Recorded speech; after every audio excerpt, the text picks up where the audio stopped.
So guys, I'm going to do the second crop exercise. Again, I'm making the video right now, so this will be a live link when you get to it, rotating a crop. So I'm going to click on this image right here because already I was concerned about resolution, so I gave you a much larger image resolution-wise to work with. So again, I'm going to hold down the control key, click on the image, copy the image, go back to Photoshop, and in Photoshop, I've saved this one, so I'm going to close it up. I've already saved what I wanted. So File, New. I'm going to call this one crop2. Now if you write it up here, this is not saved yet, so just be careful. Make sure that your preset is set on clipboard, and let's just take a look. In inches, that's pretty big. So even though this says 72 ppi, this is actually a much larger image in terms of resolution, and I'll show you what I'm talking about in just a second. So I'm going to take that image, bring it over, and edit, paste. And paste profile mismatch, don't worry about that for now. Say okay. Okay, so there's my image. And just to show you what I'm talking about, if I go back to image size, as long as these three items are linked, if I change my resolution, say for example to 300 ppi, I know that I can get away with an image the size of 13.76 inches by 10.32 inches and still have a resolution of 300 ppi. So I know that I have a little bit of wiggle room to shrink this down. So that's the first thing I'm going to do. Just make sure that it's not linked like this. Make sure that resample image is not checked before you change that. So you want to see all three of these linked like that. So that's what you need to do. So I'm going to say okay. So I'm going to go ahead and crop this one again.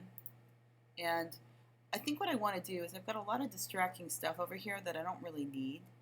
And I don't mind if this gets smaller. I think I want to make it like a rounded 5x7. So I'm going to rotate this in. And already I kind of like that because of the way it's working. But let me show you another cool trick. With cropping, you see how if I zoom in and I hover over this, I can get a rotational device. So I can actually rotate my crop. And in this particular case, it's a flower. I don't really think it matters which way is up. But it's just kind of good to know that if you, for example, needed to rotate your image, I probably don't want to do that because I'll get white on a weird white border. But it's kind of nice to know that you can rotate your image. So I'm going to change the size of this again, and let's see what we can get away with.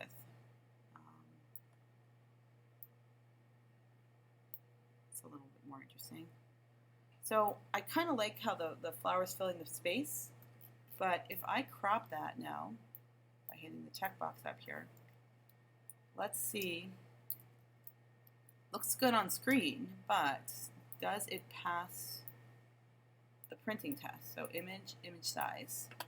So cool. So if I wanted to make this a 5x7 image or thereabouts, and I'll show you how to do that in the next video, as long as this is still reading 300 ppi and this is above 5 inches by 7 inches, you're good to go. So I'm happy with that, and that's a much stronger image in my opinion with all that grass gone. I really like that. So I'm going to say okay,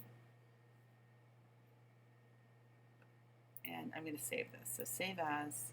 Again, I'm putting it in my cropping folder. It automatically went there, so that makes life easier. I'm calling it crop2, and it's a Photoshop image, so I hit save. And I'm going to say okay to that, and that one's pretty much done.